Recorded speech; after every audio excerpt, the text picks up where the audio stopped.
thank you for joining us today for another Lions Falls Library interview. This is the voice of Megan O'Brien, the library director. I am here with Lydia Johnson Huntress. She is a local author in our community, and she recently volunteered for Storytime, reading her story, The Colors Danced. Lydia, thank you for being with us today. You're welcome. We've got a handful of questions for you. Great. So tell us a little bit about yourself. So, my name is Lydia Huntress, Lydia Johnson Huntress in the author world, and I'm actually an implant to Lewis County. I grew up in Pennsylvania and the Finger Lakes region, and the first time I came up here, I drove across the Tug Hill. It was so desolate. I was on my way to Beaver Camp to check that out as a place that I might consider applying to work, and I just couldn't fathom how much space and emptiness there was. But I have never left since then, and I have grown to love this place with all its nooks and crannies. I have done a lot of, most of the work I've done has actually been with kids, both like through Beaver Camp and through the local schools and through my church with kids programming, both faith-based and outdoor education, and in the school setting I substitute taught, so I was teaching everything. Primarily with middle school students. They were my favorite age group to work with. I have done over the years lots of varieties of artwork, both just for personal enjoyment and paid projects, and I learn as I go, which is exciting. Currently, I am mostly raising my 4 young kids, and I started homeschooling them this year, and that is a lot of work. It's good work, and it's a lot. Yes. Understandable.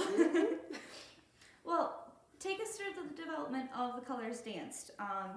When did you first start working on it? I know there's a really cool history there behind the whole process of the story from where it started to where it ended. So can you walk us through that a little bit? Yes. This was actually first done for a high school creative writing class. And so the assignment was to write a children's book. And I had about 2 weeks to write a children's book. And I had about 2 days left before I finally got over fretting about, like, how could there possibly be a story that hasn't been told yet? And the idea for this story just kind of fell into my lap. I don't remember the details of that. But then I had a very frantic 2 days of staying up late, and every spare minute between classes, every little moment, I was really working hard to get the story and the illustrations to happen, and handed it in 4th period on time. Is great. And so at that time, my grandmother especially was really telling me, like, you need to pursue publishing this. This is really good. And I just felt extra loved by her. Like, thanks, Grandma, for believing in me. But she really planted that seed to want to publish children's books someday. And a handful of years ago now, honestly, like 4 or maybe even 5 years ago now, my husband said, Lydia, there's not ever going to be a good time. Like, just do it. Let's make this happen. So that is when I really started on the road of, like, making this into a real book. And I, of course, edited and did some rewriting of the story. I got feedback from a lot of people, and I completely redid all the illustrations. And that, of course, was the most time-consuming part. They're all by hand, physical artwork illustrations, and it happened. We released it, officially published like Labor Day weekend of 2020. So it's real now. And we're glad to have it in our library. The Colors Danced is available to be checked out from Lions Falls, but also other locations in the North Country system. If you're interested in reading it at home, feel free to give us a call here and we can help you locate a copy. Also, I know Lydia does have copies for sale, and you can always get in touch with her as well if you want to have one in your very own collection. So I know you talked about this a little bit during the Storytime video, But just in case people haven't seen the read through of the book, can you explain some of the techniques you use to create the illustrations, paper and paint and that sort of thing? Yes. This was actually a difficult choice for me because I knew that I needed to narrow down like just the number of media I was going to work with.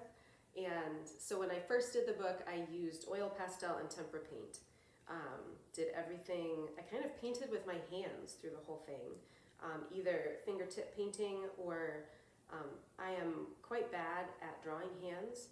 And so in high school, I literally would dip my hands in paint and like print my hands the way I needed them, which kind of worked.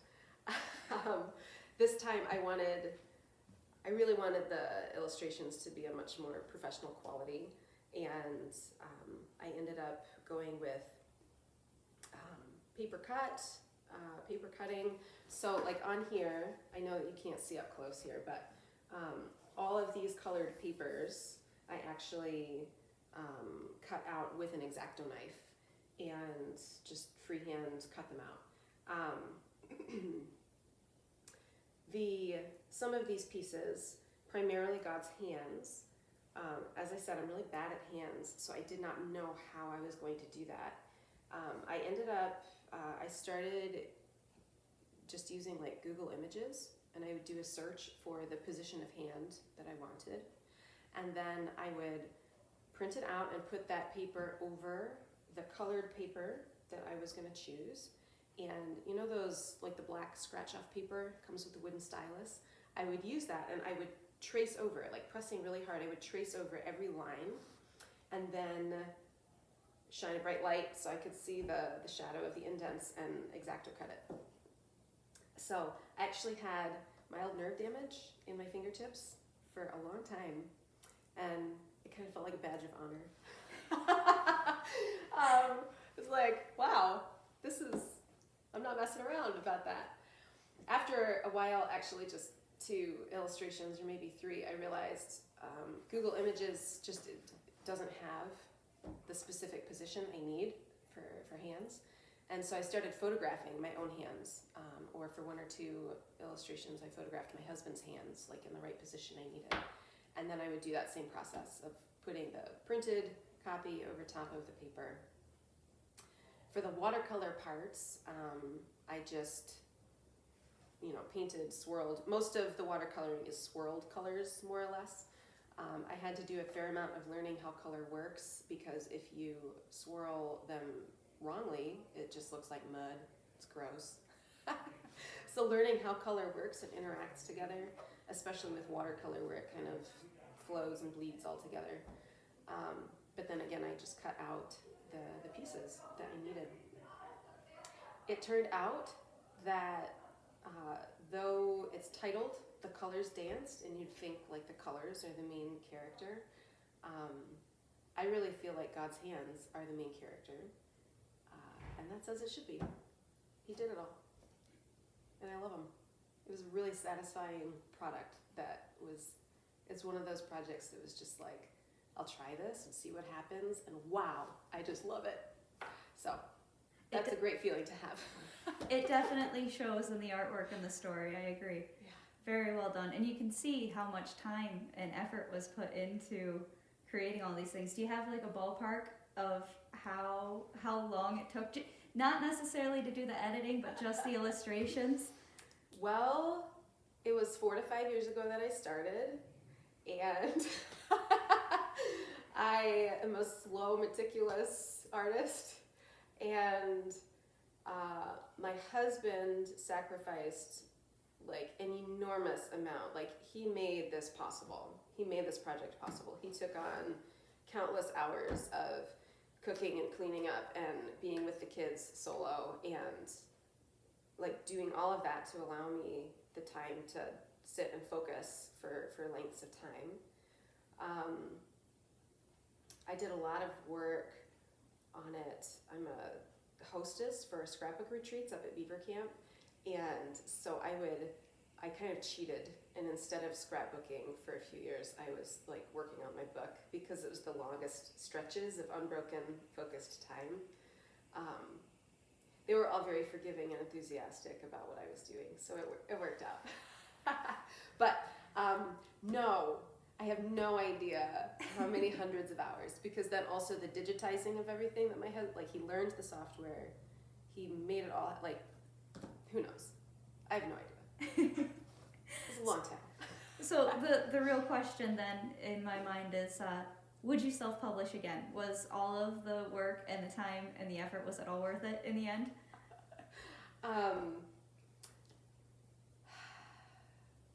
I picture that I would like to self-publish again. I love having the authority to do what I exactly envision with it. That is not to say that I'm an expert at it. Like I said, I am learning as I go. And there are things that I would do differently about the process. There is something kind of magical about seeing, I imagine, because I'm not published with a traditional publisher yet, but seeing your own work, like, under a big name publishing house out in the world would be incredible. One of the things I was really sad about is that it was not, with this project at least, it wasn't financially feasible to do a hardcover copy. I really want it to be hardcover. So it's currently not, and I just have to deal with it. But I have learned, talking with other authors in the region, things like that, that publishing has changed a huge amount, and it just in the last couple of decades. So even 20 years ago, self-publishing was, I guess, just not considered very professional. It was for whoever wants to just get their book out there but doesn't really care much about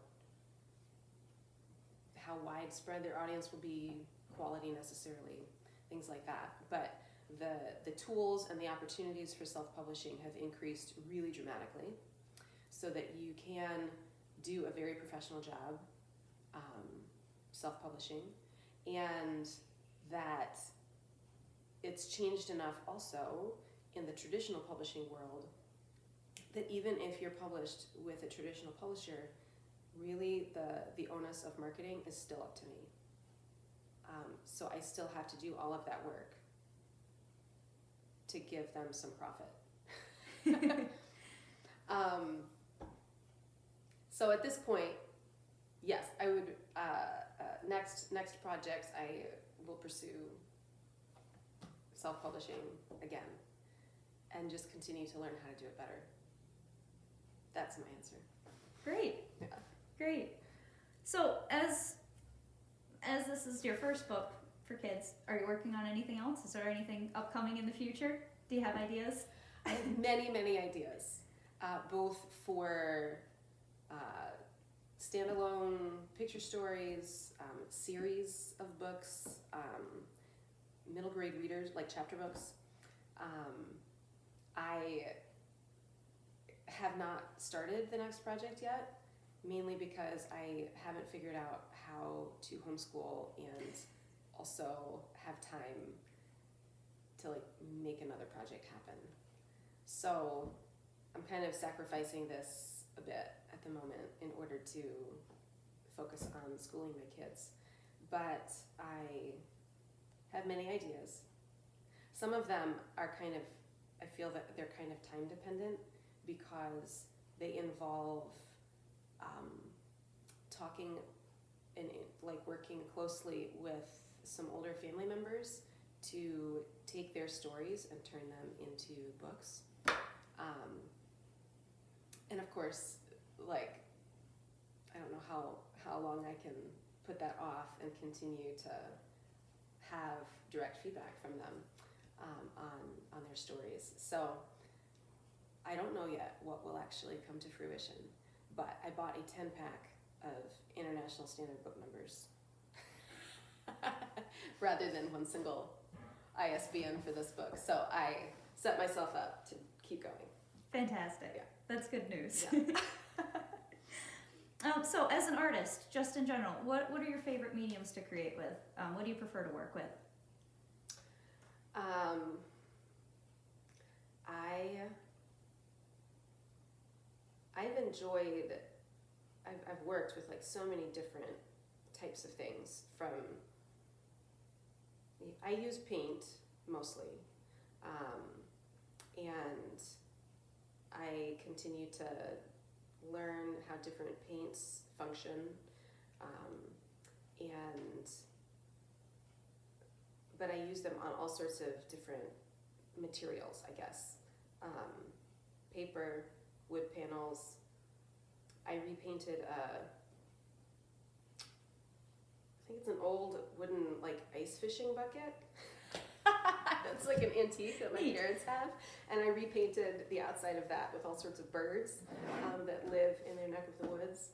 I create jewelry and wreaths and whatever you want. Like, I just come up with an idea and figure out how to make it happen. Neat. So do you do any freelance work? Yes and no. I do. I am currently in the midst of a really big project, actually for the village of Port Leyden. I'm doing a mural project for them that has stalled during the school year, and so I'm working to finish that through the rest of this spring. And that's been a really huge endeavor for me. I spent my whole summer last year working on the first part of that project. And so I can't really do like more than one thing at a time. And having, small projects would be like much more doable and interesting to me, because it's something that it's like, oh, I can do this work, and like, here's a finished product after a little bit of time, and it's satisfying because kind of like a children's book, in 11 minutes you get a whole storyline and beautiful artwork and everything, and it only took 11 minutes to read through it. So yes, and on my website I've talked about artwork and editing and proofreading and like doing story time type programs, educational programs with kids, things like this, doing craft projects with groups of kids. I've done all sorts of things. So I'm pretty open to like, hey, if you have an idea, we can talk about it and see what the options could be. Neat. Yeah. So if somebody's interested in learning more about what you do or your book or anything like that, what's the best way for anybody watching this interview to get in touch with you? So I have a website, which is just my name, LydiaJohnsonHuntress.com. I also have a Facebook page, which is Lydia Johnson Huntress, author and artist, is that the name of the Facebook page. And so through that, of course, you can sort of directly message me through Messenger, email and phone number. I can give you my business card, and you could just like put that up or whatever. Okay. For people to see that information easily. So All right. I try to be easy to get a hold of. It works better if you type to me through a message or a text message, email, whatever, just so that you'll get an answer when I'm able to sit down and reply. If you call me, I might just ignore it. Good to know. Not to be rude, but just because there's like 3 screaming children and one trying to get me to do something. All right, well, thank you so much for coming in today and reading through your story with us and sitting down for this interview. The last question I have for you, just as a librarian question, what is your favorite children's story of all time? Do you have a favorite? I can't answer a favorite question in any single category of my life. I think overall, I would have to say that The Chronicles of Narnia is my favorite. So that's a series of 7 books by C.S. Lewis. And the way that he crafts a story, and the way that he takes this wonderful storytelling ability and also conveys truth. In that case, like, you can enjoy those stories no matter what your religious beliefs are, but he was a Christian, and he taught a huge amount about the Lord through the character of Aslan and how the story characters interact with him. And I can't read it or listen to it without just goosebumps of joy. I love it. Picture books, there's just like so many. The Angus books, he's this little Scotty dog. They were written decades and decades ago. Skippy John Jones is a lot newer, super fun to read out loud. He's this little Siamese cat that he's hysterical. Miss Rumphius is a very different like style genre from Skippy John Jones. It's pretty silly. Miss Rumphius is just this beautiful, lovely story about how to make the world a more beautiful place. So many wonderful books. Robert McCloskey, I didn't even say. Okay, so like Blueberries for Sal, Make Way for Ducklings, One Morning in Maine, Time of Wonder. He's my favorite overall author and illustrator. That's enough. Beautiful. Absolutely beautiful. So thank you again for sitting down with us. Everybody watching, thank you for tuning in. Yeah. Keep an eye on our Facebook page for the library and also lionsfallslibrary.org for future events and interviews and anything else fun that we're doing. Yes. Enjoy your weekend. Bye.